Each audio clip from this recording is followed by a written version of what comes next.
knowledge test.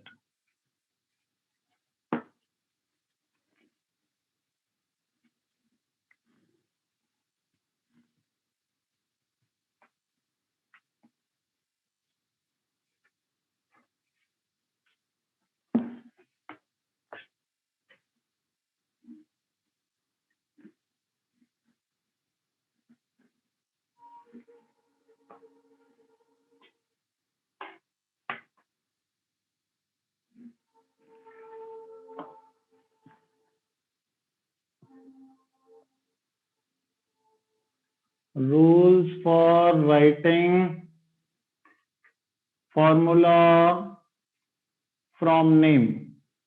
अब उल्टा हमें नाम दे रखा होगा, उससे फॉर्मूला लिखना है, तो इसके भी कुछ रूल हैं.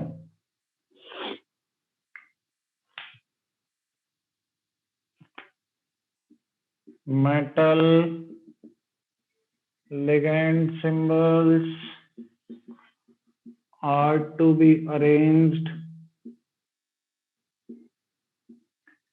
in alphabetical order of their names, close और साइड में कोआइन.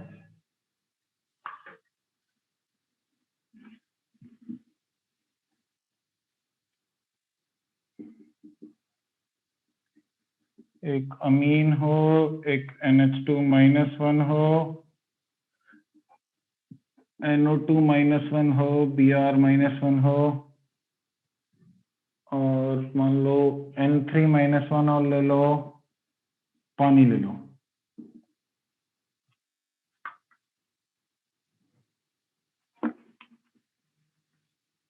कार्बोहाइड्रेट के लिए मॉलिश टेस्ट. सुनो जरा, एक लाइन का पूरा कॉन्सेप्ट है. अगर हमें नाम दे रखा हो तो फॉर्मूला कैसे लिखना है.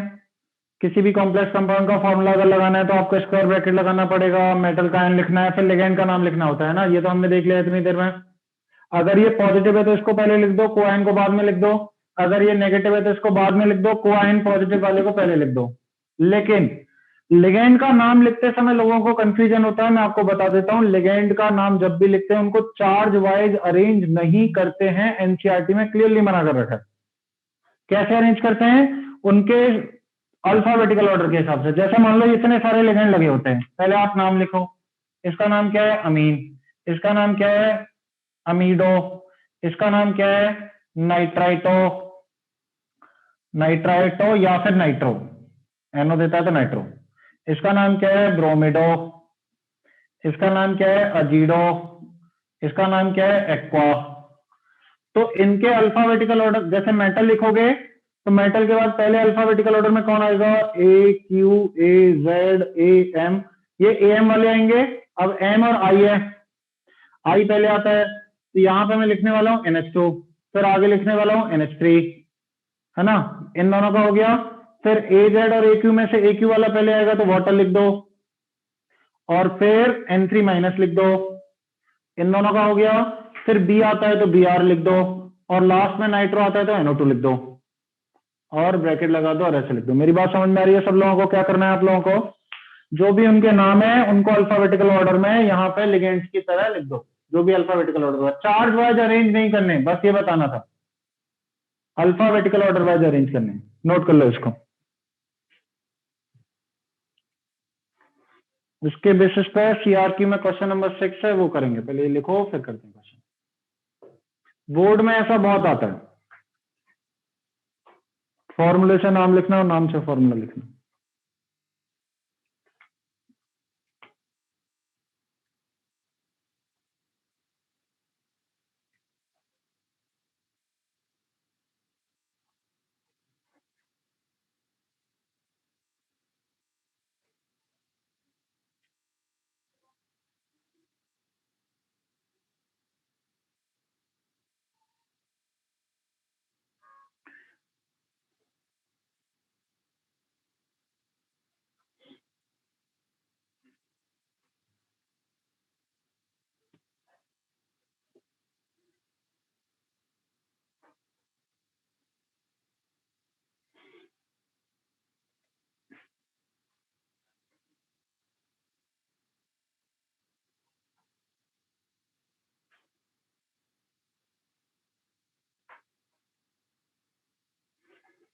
अब जितने भी बाइडेंटेड वगैरह होते हैं ना, उनके सिंबल के हिसाब से करते हैं। जैसे EN होता है तो EN के E के हिसाब से ही कर देंगे। ऑक्सलेट होता है तो OX के O के हिसाब से करते हैं।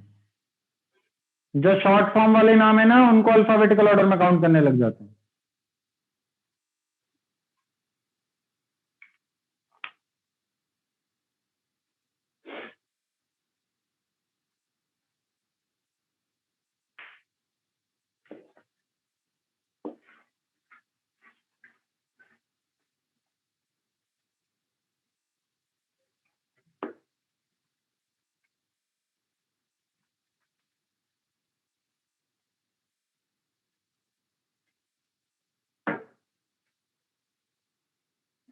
क्वेश्चन नंबर 6 निकालो CRQ का।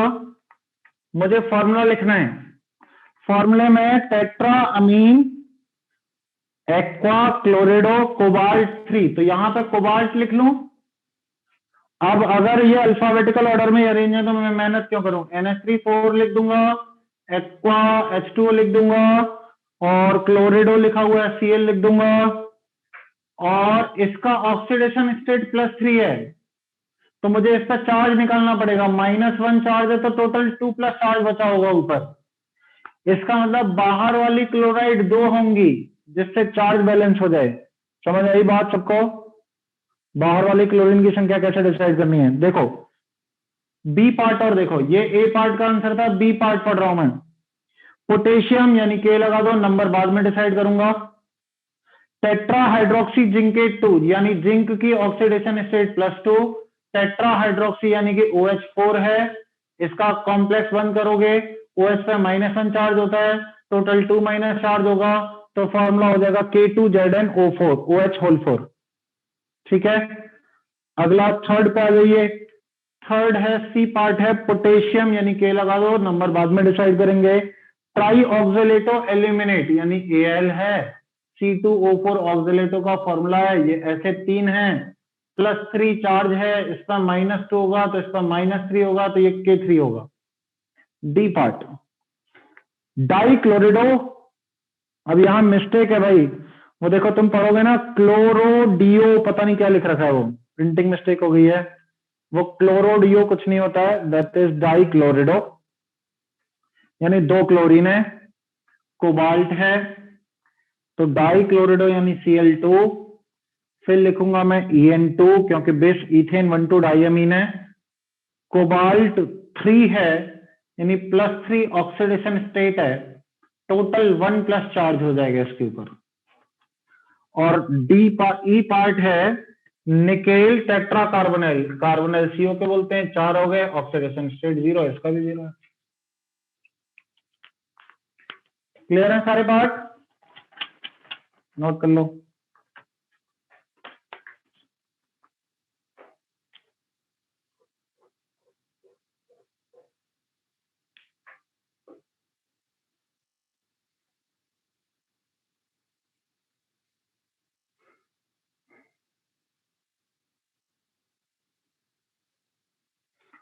मैं फिर से याद दिला दूं सब लोगों को, हम ये वो चैप्टर पढ़ रहे हैं जिसमें एडवांस में 3 या 4 क्वेश्चन फिक्स हैं, बोर्ड में 5-6 नंबर का आनी आना है, मेंस में 1 या 2 क्वेश्चन फिक्स हैं। तो बजाय तुम डी और एफ ब्लॉक रटोगे, ग्रुप पी ब्लॉक रटोगे, क्वालिटेटिव एनालिसिस रटनी पड़ेगी। लॉजिकल चैप्टर है, रूल ज्यादा है बस थोड़े, क्वेश्चन के आंसर तो बन जाएंगे।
हेडिंग डालो, पुट बिग हेडिंग आइसोमेरिन, तीसरा सेक्शन इस चैप्टर का।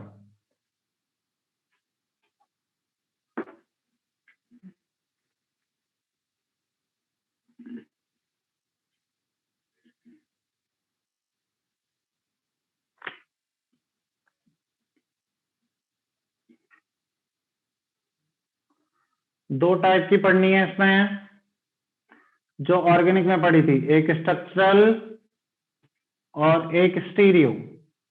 स्टीरियो भी दो टाइप की पढ़नी है इसमें, जो ऑर्गेनिक में पढ़ी थी, ज्योमेट्रिकल और ऑप्टिकल। लेकिन इसके स्ट्रक्चरल अलग है, वो ऑर्गेनिक वाले नहीं है। पहला स्ट्रक्चरल है इसमें आयोनाइजेशन आइसोमेरिन, दूसरा है इसमें हाइड्रेट आइसोमेरिन, तीसरा है इसमें लिंकेज, चौथा है इसमें लिगैंड आइसोमेरिन, लिखते जाओगे आगे। पांचवा है इसमें कोऑर्डिनेशन, कोऑर्डिनेशन आइसोमेरिज, और सिक्स्थ है इसमें कोऑर्डिनेशन पोजीशन आइसोमेरिज। दोनों अलग अलग होते हैं।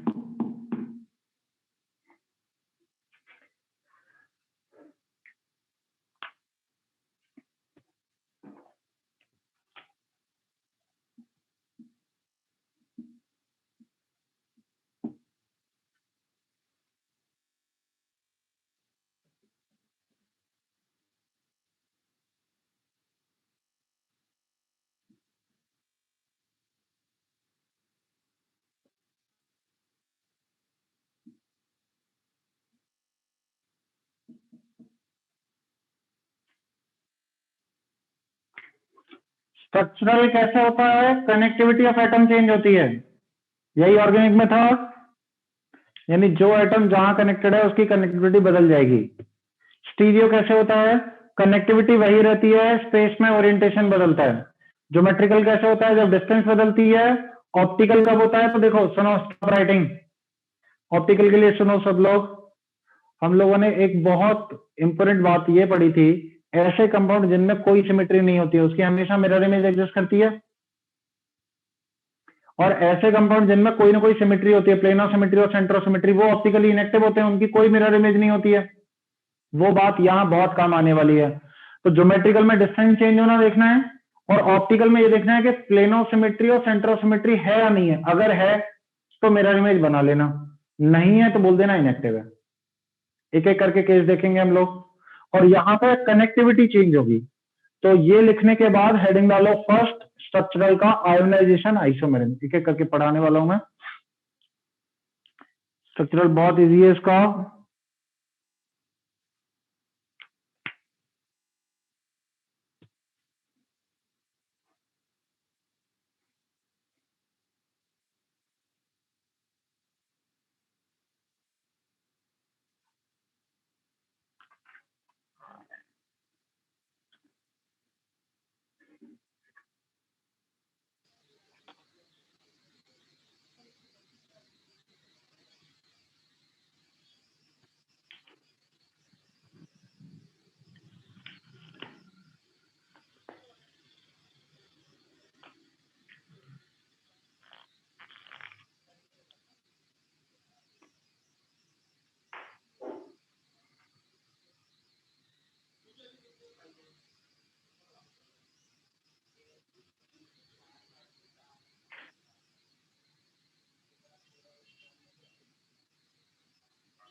होस्ट में कौन है?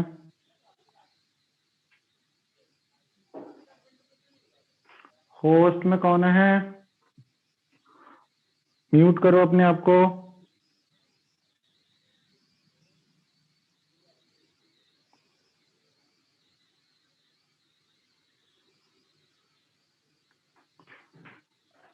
मैं कर सकता हूँ इनको होस्ट म्यूट। नोट किया यहां तक सब बच्चों ने? लिखिए फर्स्ट डेफिनेशन आयोनाइजेशन आइसोमेरिन की। लिखो the compound which has same molecular formula. Isomer है तो पहली चीज तो ये ट्रू होगी, the compound which have same molecular formula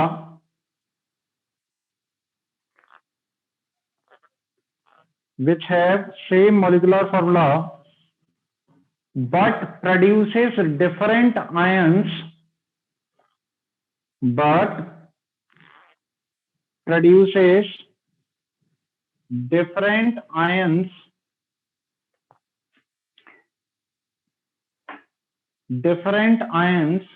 in the solution but produces different ions in the solution are known as ionization isomer of each other, are known as ionization isomer of each other.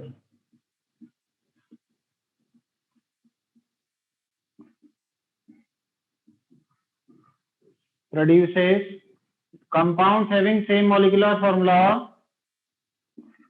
compounds having same molecular formula but produces different ions in solution, but produces different ions in solution. Solution में अलग अलग ion produce करें। देखो जरा, जैसे पहला example मैं ले रहा हूं CONH3 5BrSO4 और इसी के साथ दूसरा मैं मॉलिक्यूल ले लेता हूं CONH3 5SO4 और Br। पूछा जाएगा इन दोनों में रिलेशन क्या है। इसको अगर सोल्यूशन में डालोगे तो कौन सा आयन देने वाला है? SO4 2 माइनस आयन देने वाला है। इसको अगर सोल्यूशन में डालोगे तो कौन सा आयन देने वाला है? Br माइनस आयन देने वाला है।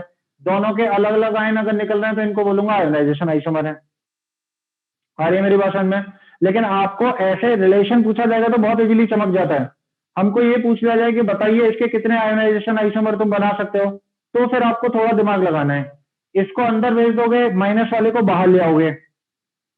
लेकिन ध्यान रखना, अगर किसी नेगेटिव वाले को अंदर भेज रहे हो तो न्यूट्रल वाला बाहर नहीं आ सकता। ये नेगेटिव इसके साथ पॉजिटिव के साथ फोर्स ऑफ अट्रैक्शन के साथ रहता है, तभी तो ये जुड़ सकता है। अगर तुम किसी न्यूट्रल को बाहर निकालोगे तो जुड़ेगा किस फोर्स से? तो कभी भी न्यूट्रल के साथ इंटरचेंज मत कर देना। जैसे मैंने ये क्वेश्चन दिया है, इसके केस में मुझे आयोनाइजेशन आइसोमर बनाने हैं, तो मैं क्या करूंगा, पीटी अमोनिया तो बाहर आ नहीं सकता है, NH3 4 एक Br को अंदर भेज दूंगा, एक Cl को बाहर ले जाऊंगा, तो BrCl ऐसे हो जाएगा। और इसका एक और आयोनाइजेशन आइसोमर बन सकता है, जब आप PTNH3 4 यहाँ पे Br2 लिख लो और यहाँ Cl2 लिख दो, दोनों ब्रोमीन को अंदर ले जाओ, दोनों क्लोरीन को बाहर ले जाओ, ये तीन इसके आयोनाइजेशन आइसोमर हो जाएंगे। ये आयोनाइजेशन करने पर 2 ब्रोमीन देगा, ये आयोनाइजेशन करने पर ब्रोमीन और क्लोरीन देगा, ये आयोनाइजेशन करने पर 2 क्लोरीन देगा। अलग अलग आयन मिल रहे हैं, समझ आ रहा है सब लोगों को? तो बता सकते हो इसके आयोनाइजेशन आइसोमर बनाने तो क्या करूंगा, ब्रोमीन अंदर ले जाऊंगा, NO2 बाहर ले आऊंगा। अगला ब्रोमीन अंदर ले जाऊंगा, NCS बाहर निकाल लूंगा। अगला ब्रोमीन अंदर ले जाके अमोनिया बाहर नहीं निकाल सकते तो बंद कर देना है सब काम। ठीक, क्या बन जाएंगे, कोबाल्ट NH3 4 NCS Br यहां पर NO2 बाहर, और इसका एक और बनाना है तो कोबाल्ट NH3 4 Br अंदर और NCS बाहर। ये तीनों आपस में आयोनाइजेशन आइसोमर होंगे। Now clear to everyone? तीनों एग्जांपल नोट करो।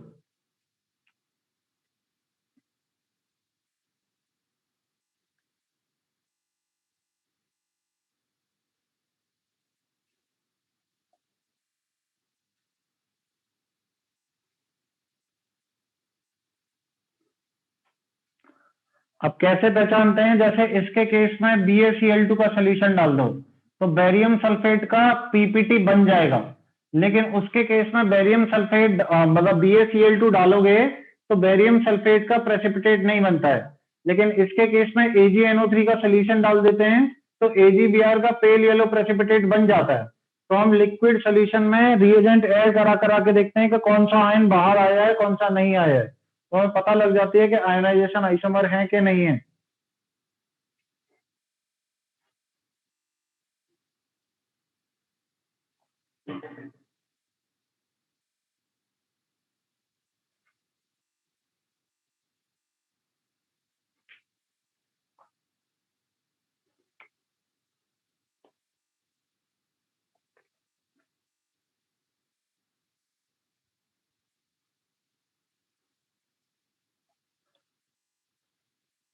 जिसको क्लास ना करनी हो ना, वो चले जाए यहां से, वीडियो बंद करके ना बैठे और कैमरे को इधर उधर करके ना बैठे। मेरे को मेरी सारी स्क्रीन पर बच्चे चाहिए जो पढ़ते हुए दिखाई दें। नहीं, मैं 10-15 को तो मैं खुद निकाल दूंगा यहां से।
तो आपको बनाने आने चाहिए कि कौन कौन से डिफरेंट आइसोमर कैसे बनाते हैं। अमोनिया इसलिए बाहर नहीं निकाला बेटा, अमोनिया बाहर निकलता तो वो किसी भी फोर्स ऑफ अट्रैक्शन के साथ इस कॉम्प्लेक्स के साथ नहीं लग सकता।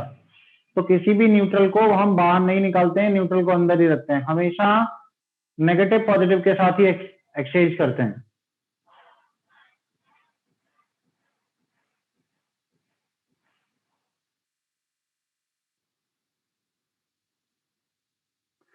अरे जब इसमें दो के साथ एक्सचेंज हो सकता है, इसके साथ और इसके साथ, तो तीन बने। इसमें दो बी आर, यहाँ एक ही थे जिनमें एक्सचेंज हो सकता, तो दो ही रह गए। इसमें जरूर थोड़ी कि तीन ही बनते।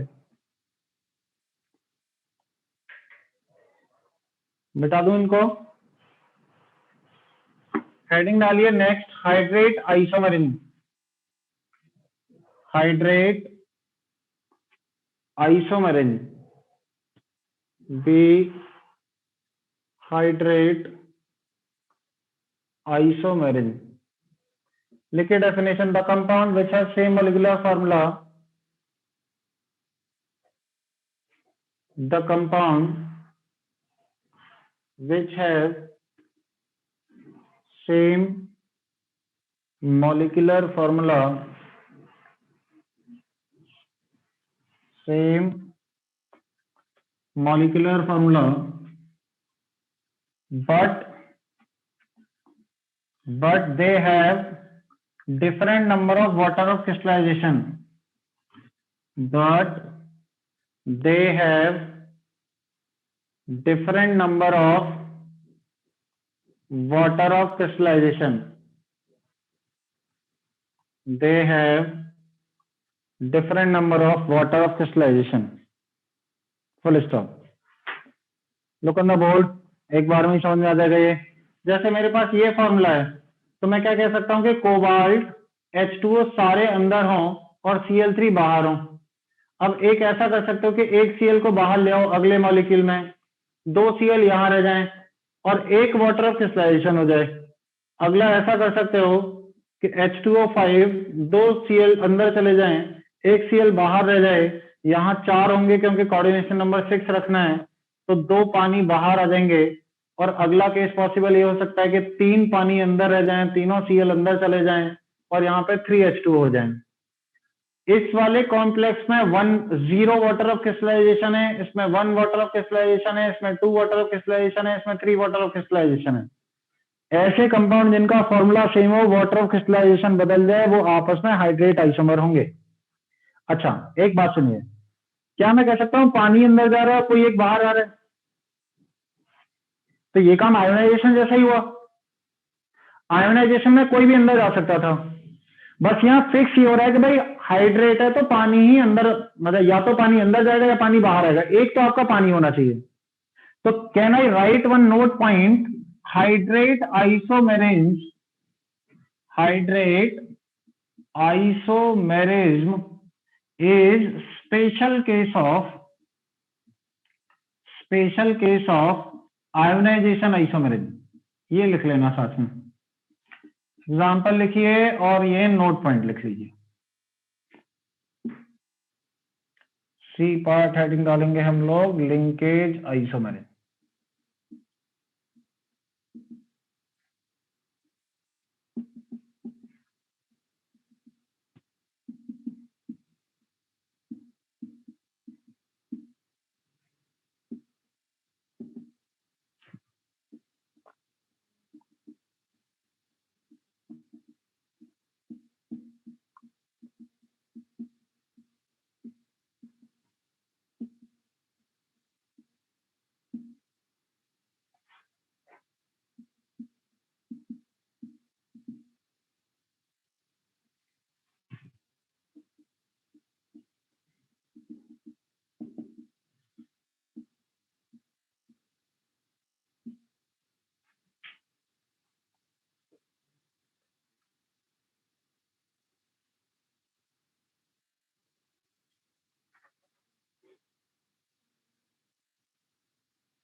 ये वाला नोट कर लिया, ये वाला नोट कर लिया।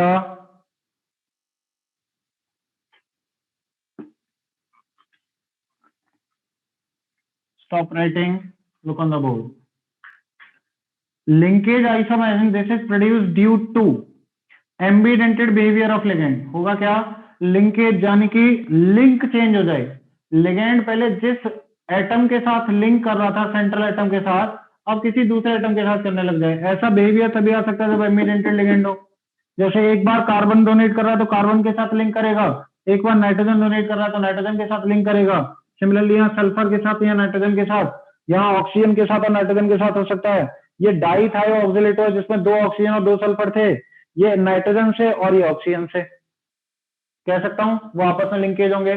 जैसे एग्जांपल देख लो, CONH3 होल 5 NO2 और +2 कॉम्प्लेक्स होता है। सिमिलरली एक होता है CONH3 5, यहां ONO लिख दो +2 चार्ज।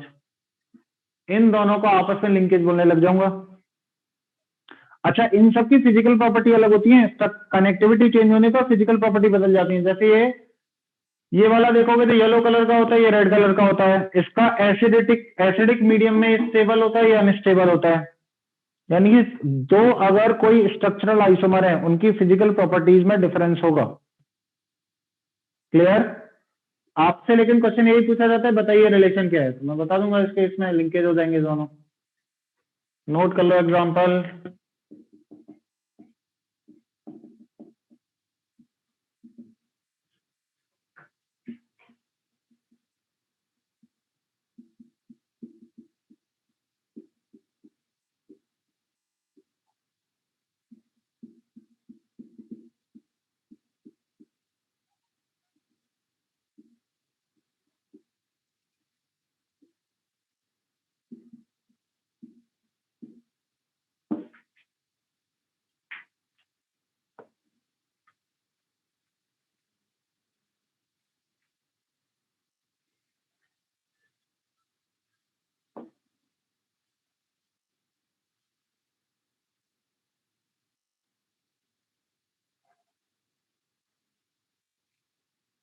ये नीचे का लिख लिया?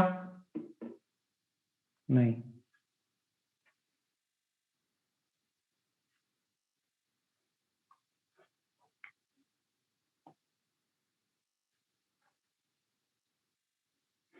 OCN के बाद लिखा है C2H2O2 2 माइनस।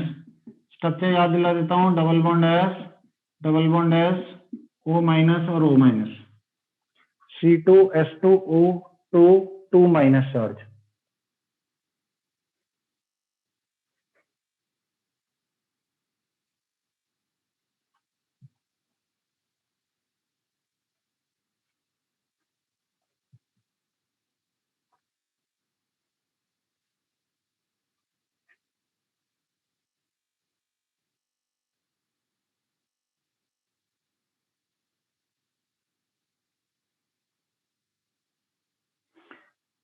क्वेश्चन 2 पूछे गए, दोनों के आंसर दे रहा हूं। हाइड्रेट में न्यूट्रल एक्सचेंज क्यों हुआ? क्योंकि डॉट H2O वाले एग्जिस्ट कर सकते हैं बाहर आयन के साथ, बाकी नहीं करते हैं। डॉट NH3 वाला भी नहीं बनता है, नाम लिखने को लिख सकते हैं लेकिन डॉट NH3 वाला नहीं बनता है, तो इसलिए सिर्फ हाइड्रेट बन पाता है और कुछ नहीं होता है। दूसरा क्वेश्चन पूछा गया मुझसे, लिंक एम्बिडेंटेड बिहेवियर वापस बता दो। एम्बिडेंटेड बिहेवियर ये था कि एक बार एक एटम डोनेट करे, दूसरी बार दूसरे टाइप के एटम डोनेट करें। एक बार कार्बन डोनेट कर रहा है, एक बार नाइट्रोजन डोनेट कर रहा है, एक बार सल्फर डोनेट कर रहा है, एक बार इधर से नाइट्रोजन कर रहा है, एक बार ऑक्सीजन करेगा, एक बार नाइट्रोजन करेगा, एक बार दोनों ऑक्सीजन करेंगे, दोनों सल्फर करेंगे, यहाँ नाइट्रोजन कर रहा है, ऑक्सीजन कर रहा है। जब ऐसा डिफरेंट डिफरेंट डोनेशन होगा, डिफरेंट डिफरेंट लिंकेज हो जाएगी, उसकी वजह से इन दोनों को बोलते हैं linkage isomer of each other.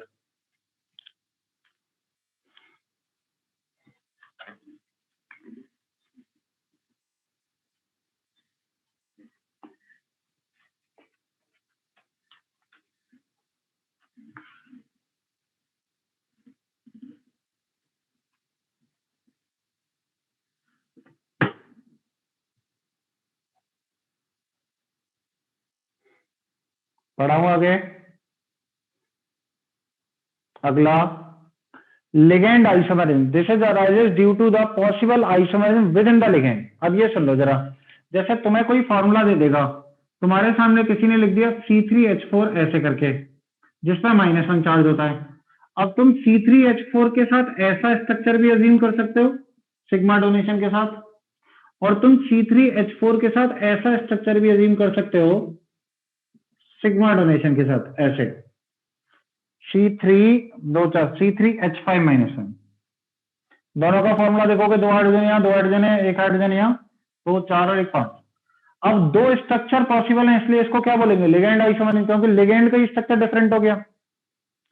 अच्छा, क्या मैं बोल सकता हूं जो PN था और जो TN था वो आपस में लिगेंड आइसोमर हो जाएंगे?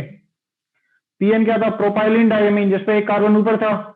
TN क्या था? ट्राइमिथिलीन डायमीन, जिसपे तीनों कार्बन बीच में थे। तो ये मैं कह सकता हूं ना, देखो इसका स्ट्रक्चर ऐसा ऐसा है, और इसके केस में आपको 3 कार्बन बीच में थे, CH2 CH2 CH2, और यहां पे NH2 NH2 होगा। फॉर्मूला सेम है, लिगेंड का स्ट्रक्चर बदल गया है बस, इसलिए लिगेंड आइसोमर। और बताता हूं आपको, तीसरा एग्जांपल है, जैसे किसी ने बोल दिया C3H9N। अब इसके बहुत सारे बना सकते हो, ऐसा हो सकता है कि N 3 मिथाइल और 3 डिग्री अमीन बन जाए स्ट्रक्चर में। ऐसा भी कर सकते हो कि 2 डिग्री अमीन बन जाए, CH3 CH2, नाइट्रोजन पे हाइड्रोजन और CH3। इसके साथ ये स्ट्रक्चर भी हो सकता है। आप 1 डिग्री अमीन भी बना सकते हो 3 कार्बन के साथ। 1 डिग्री अमीन में थोड़ा सा चेंज कर सकते हो। इन चारों में अगर चारों स्ट्रक्चर अलग अलग बना दिए जाए तो चारों आपस में लिगेंड आइसोमर होंगे, because they are form due to different structure of ligand. That's it. आगे बात समझ में सबको? लिगेंड में क्या होता है नोट कर लीजिए।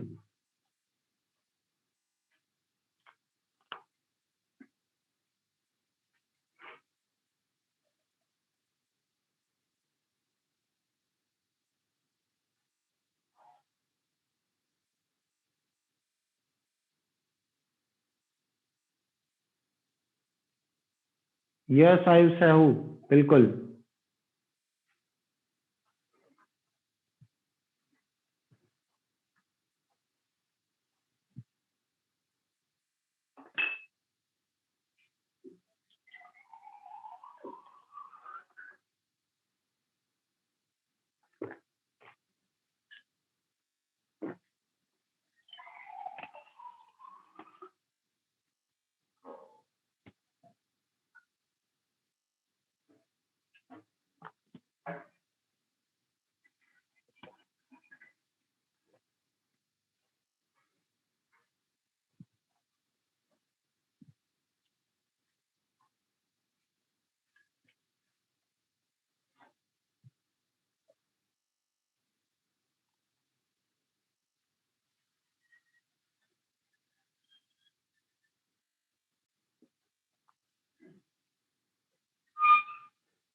क्या मैं ये वाला मिटा दूं, नीचे जो लिख रहा है?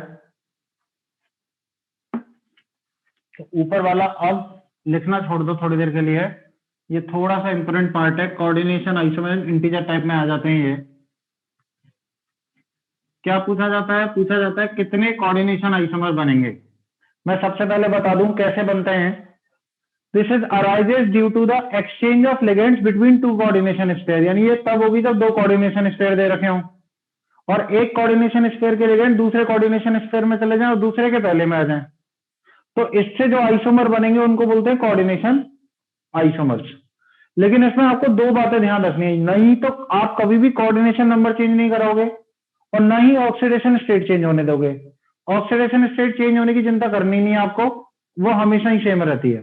मैं बता दूंगा। और जैसे अगर मान लो मुझे कोई कंपाउंड पूछा गया, तो जैसे इसको मैं लिख सकता हूँ COEN3 और यहां पर मैं लिख सकता हूँ CrNO2 होल 6, या इसको अगर तुम ऐसे लिखो तो न्यूट्रल CONH3 होल 6 लिख लो। इस पे देखोगे तो यहां इसके केस में ऑक्सीडेशन स्टेट दे रखी होती है, तो ऐसे 3 लिख रहा है यानी कि इस पर +3 होगा और इस पर +3 और ये -1 के 6 हैं, तो टोटल 3 - चार्ज होगा जो कि बैलेंस हो जाएगा। अब मैं आपसे कह रहा हूं कि लिगेंड को एक्सचेंज करना शुरू करिए, तो पता है जब भी इसका कोऑर्डिनेशन आइसोमर निकालने को बोला जाता है, मैं लिख देता हूं CrNH3 6 और यहां लिख देता हूं CONO2 6 ऐसा। अब ये लिखते ही बोलते हैं कि सर आपने मेटल चेंज कर दिया, लिगेंड तो किया नहीं। देखो ध्यान से, मैंने कोबाल्ट इधर ले गया, क्रोमियम इधर ले गया। एक्चुअली में क्या है, मैंने करा तो लिगेंड ही चेंज है। मान लो मैं सारे NO2 इधर ले आऊं और मैं सारे NH3 उधर ले जाऊं, तो इन पर सब पर ऑक्सीडेशन स्टेट तो 3 है, वो तो चेंज होनी नहीं है। अमोनिया पे चार्ज 0, तो ये 3+ चार्ज होगा और यहाँ पे 3- चार्ज होगा। हमेशा ध्यान रखना, पहले कैटायन लिखा जाता है फिर अनायन लिखा जाता है, तो मैंने लिखने का तरीका चेंज कर दिया है बस, इसलिए आपको लग रहा है कि मैंने मेटल चेंज किए। पहले कैटायनिक वाला पार्ट लिख दिया फिर अनायनिक वाला पार्ट लिख दिया। मेरी बात समझ में आई आप लोगों को? तो ये दोनों आपस में क्या हो जाएंगे? कोऑर्डिनेशन आइसोमर, दोनों कोऑर्डिनेशन आइसोमर हैं। लेकिन ऐसे कितने कोऑर्डिनेशन आइसोमर बनेंगे? जब भी आपसे क्वेश्चन पूछा जाए आप टेबल बनाना शुरू कर दो। आप क्या लिखो, यहां पे मेटल एटम कौन सा है? कोबाल्ट। यहां पे कौन सा है? Chromium.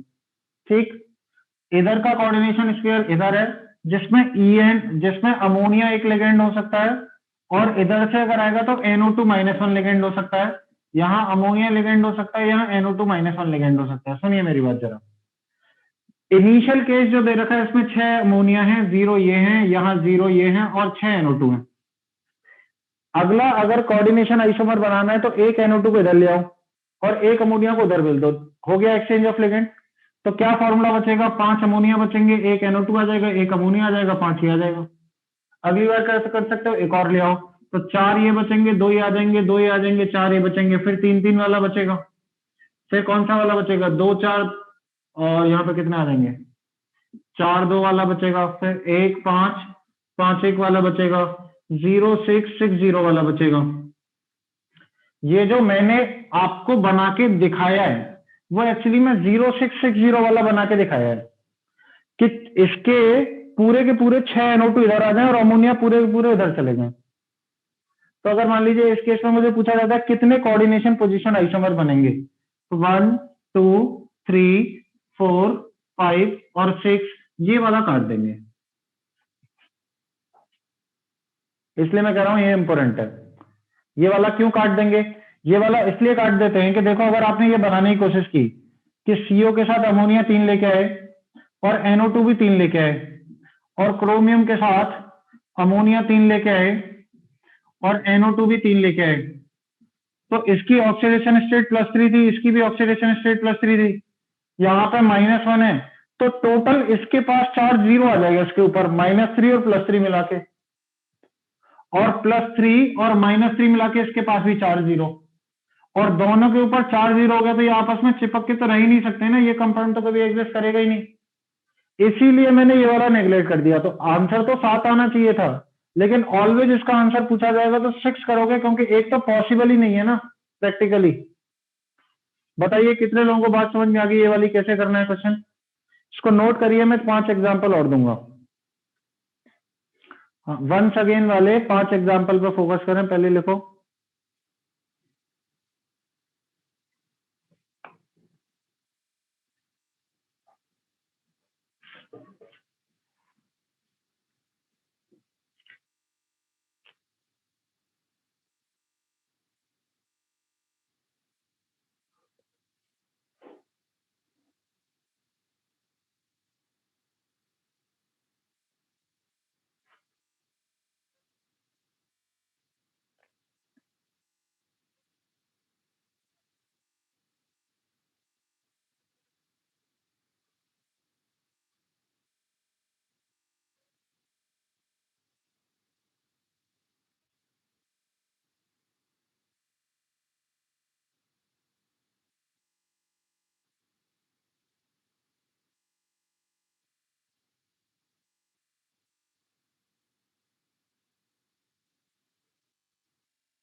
Another example number 1, CrNH3 6,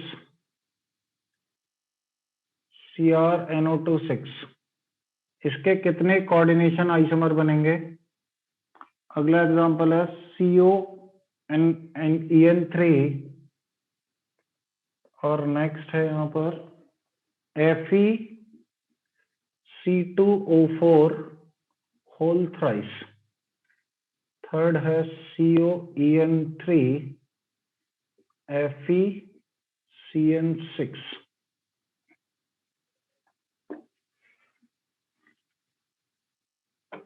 fourth example है PTNH3 4 और फिर है PTCl4। फिफ्थ एग्जांपल है PTNH3 4 and CuCl4। Oxidation state 2 2 +2 +2 +3 +3 +3 +3 +3 and +3। यहां तक कोई नोट कर रहा है क्या? हाथ उठा के बताइए। ठीक है, कर लीजिए पहले।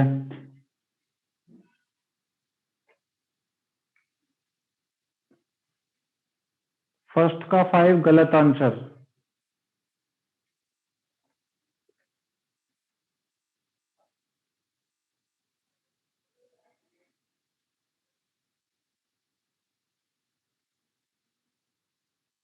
ऑक्सीडेशन स्टेट कहाँ चेंज हो रही है? इन सब में जब मूव कराओगे तो हर एक की ऑक्सीडेशन स्टेट +3 है। फर्स्ट का आंसर 6 गलत आंसर, 0 गलत आंसर, सही आंसर।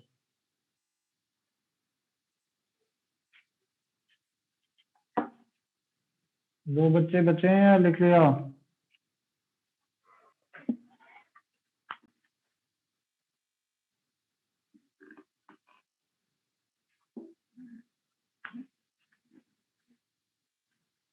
हाँ भाई, इसमें से 5 में से 2 मैं करा दे रहा हूं। जैसे पहला, मैंने दोनों मेटल एटम क्रोमियम क्रोमियम कर दिए। अगर मैं दोनों सेम कर दूंगा और फिर मैं इस तरीके से एक्सचेंज की बात करूंगा तो 3 3 3 वाला तो अभी भी पॉसिबल नहीं होगा। लेकिन क्रोमियम क्रोमियम है तो ये वाला और लास्ट वाला सेम हो जाएंगे ना। सेकंड लास्ट और ये सेम हो जाएंगे, ये और ये सेम हो जाएंगे, बना के देख लो। क्योंकि दोनों ही क्रोमियम के पास अमोनिया और NH3 उतने बराबर होने वाले हैं। जैसे इसमें क्या है, क्रोमियम के साथ 6 अमोनिया, क्रोमियम के साथ 6 NO2। ये भी तो ये करा है, क्रोमियम के साथ 6 NO2, क्रोमियम के साथ 6 अमोनिया, और लिखने का तरीका भी चेंज हो जाएगा। तो इसका आंसर क्या आएगा? इसका आंसर 3 आने वाला है। अब जो मेन बात है वो ये सेकंड वाला देखो। इसके केस में कोबाल्ट +3 है और यहाँ आयरन +3 है। एक में En है और एक में C2O4 2- है। En और C2O4- ये लिगेंड है। En3 है, ये 0 है, ये 0 है और ये 3 है। अगर आप एक C2O4- लेके आते हो तो एक En इधर चला जाएगा, ये 2 बच जाएंगे और ये 2 बच जाएंगे। फिर 1 2 2 1 वाला आ जाएगा और फिर 0 3 3 0 वाला आ जाएगा। इसमें ऐसा कोई नहीं है जिसमें चार्ज बैलेंस हो गया हो, न्यूट्रल वाला। जैसे 3 3 3 3 वाला केस आ रहा था ना, यहाँ पे ऐसा कोई भी केस अराइज नहीं होगा, इसलिए इसके 4 कोऑर्डिनेशन आइसोमर बन जाएंगे।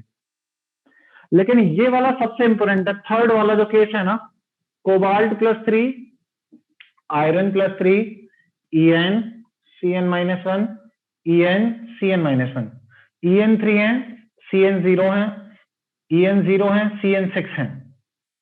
अगर आप एक En इधर भेजते हो, 2 En रह जाएंगे। आपको कोऑर्डिनेशन नंबर सेम रखने के लिए 2 Cn लाने पड़ेंगे और 4 Cn यहां रह जाएंगे, क्योंकि आप बाइडेंटेड और मोनोडेंटेड का एक्सचेंज कराने पे लगे हो। अब यहां मोनो मोनो का एक्सचेंज हो रहा था तो काम चल रहा था, यहां पर बाई और बाई का एक्सचेंज हो रहा था तो काम चल रहा था। लेकिन यहाँ मोनो और बाई का एक्सचेंज हो रहा है, तो अगर एक जाएगा तो 2 लेके आने पड़ेंगे। तो अगर यहाँ एक और चला गया तो 2 और आ जाएंगे, तो 4 और 2 बचेंगे यहाँ पे।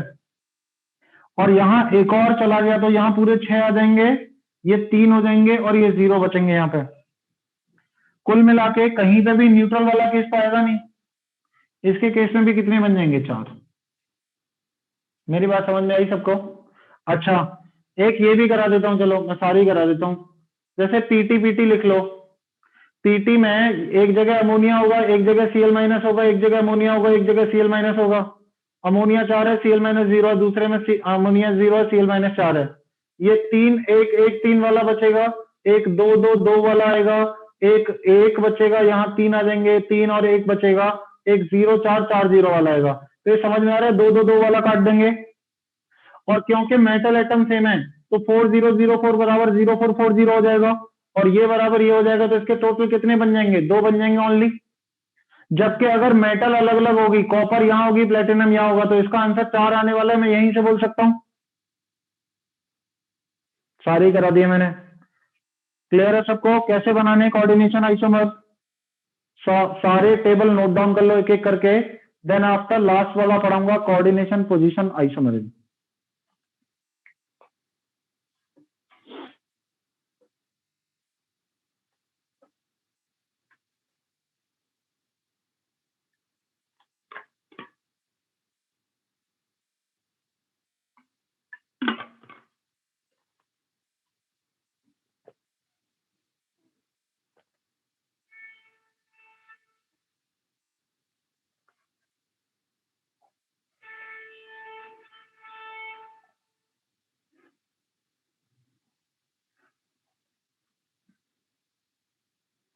बेटा पहले लिख लो, इतने 6 एग्जाम्पल कराने के बाद थर्ड वाला फिर से, तो फिर तुम्हें समझ में ही क्या आया? अगर थर्ड वाला रह गया, बाकी सब समझ में आ गए, तो थर्ड कर ही लोगे। दोनों बाइडेंटेड हैं, एक लेके जाओगे तो एक ही एक्सचेंज होगा। एक ईएन जाएगा, एक ऑक्सिलेट आ जाएगा, एक और ईएन जाएगा, एक ऑक्सिलेट आ जाएगा, एक और ईएन आ जाएगा, एक ऑक्सिलेट आ जाएगा, बन गए 4।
थर्ड वाला फिर एक और बार रिपीट कर दीजिए।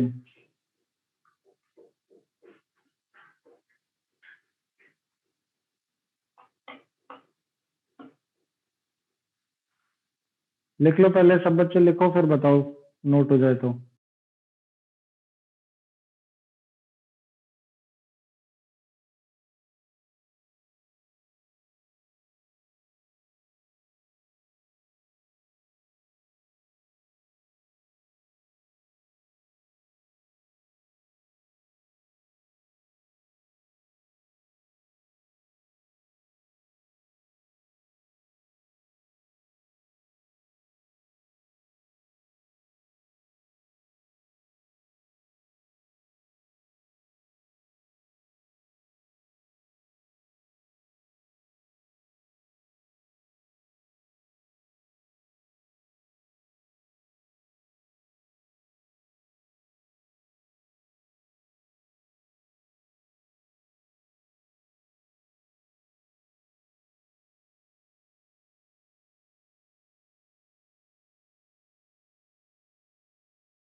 नोट हो गया? बताऊं वापस थर्ड वाला? एक ईएन लेके जाओगे, कोऑर्डिनेशन नंबर 6 करने के लिए मुझे 2 सीएन लाने पड़ेंगे। 2 ये हैं बाइडेंटेड, 4 कोऑर्डिनेशन नंबर यहां से, 2 यहां से। तो जब भी एक बाइडेंटेड जाएगा दो मोनोडेंटेड आएंगे, एक ट्राइडेंटेड जाएगा तीन मोनोडेंटेड आएंगे, एक हेक्साडेंटेड जाएगा छह मोनोडेंटेड इधर चले जाएंगे। इतना सिंपल सा कॉन्सेप्ट है। तो ईएन अगर एक भेजोगे चार दो सीएन ले आओगे, एक और भेज दोगे दो सीएन और आ जाएंगे, एक और भेज दोगे बचे हुए दोनों आ जाएंगे, काम खत्म हो गया। ठीक है, चलिए अब लास्ट आखिरी पढ़ते हैं, कोऑर्डिनेशन पोजीशन आइसोमर्स। हेडिंग डालिए, coordination position isomerism.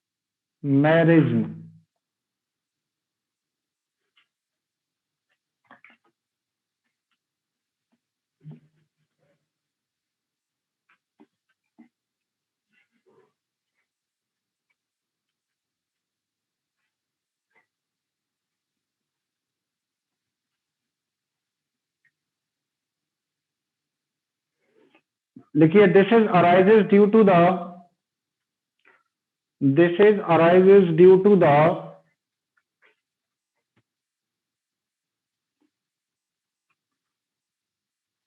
exchange of ligands. This is arises due to the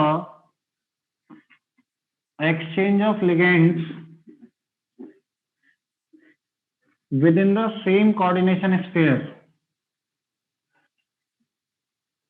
Exchange of ligands within the same coordination sphere. Example है exchange of ligands within the same coordination sphere.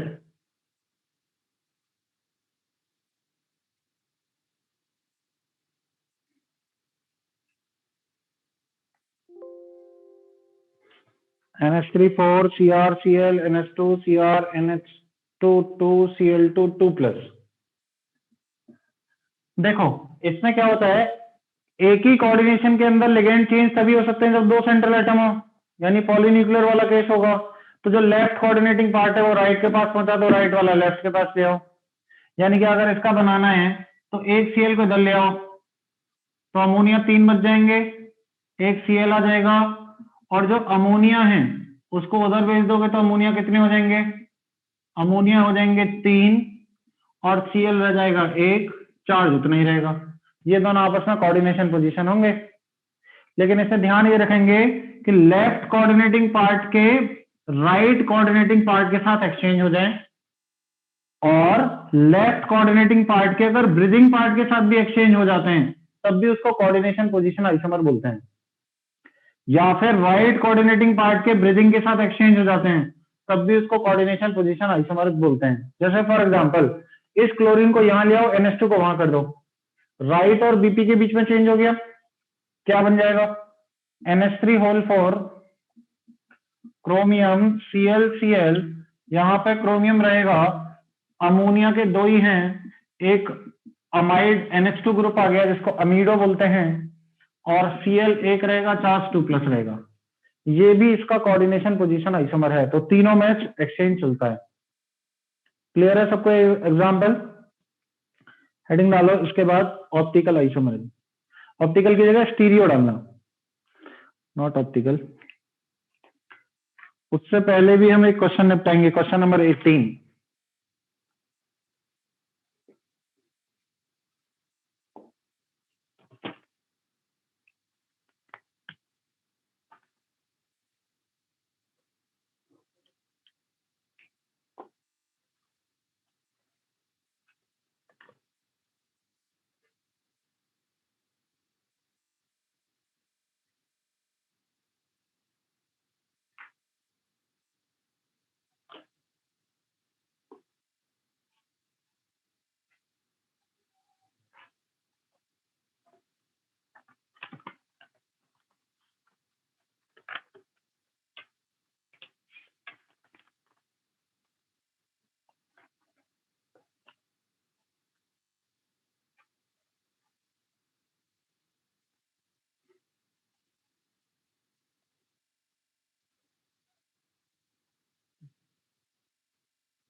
Bridge में इमीडो नहीं है, अमीडो है, NH2- है only, अमीडो।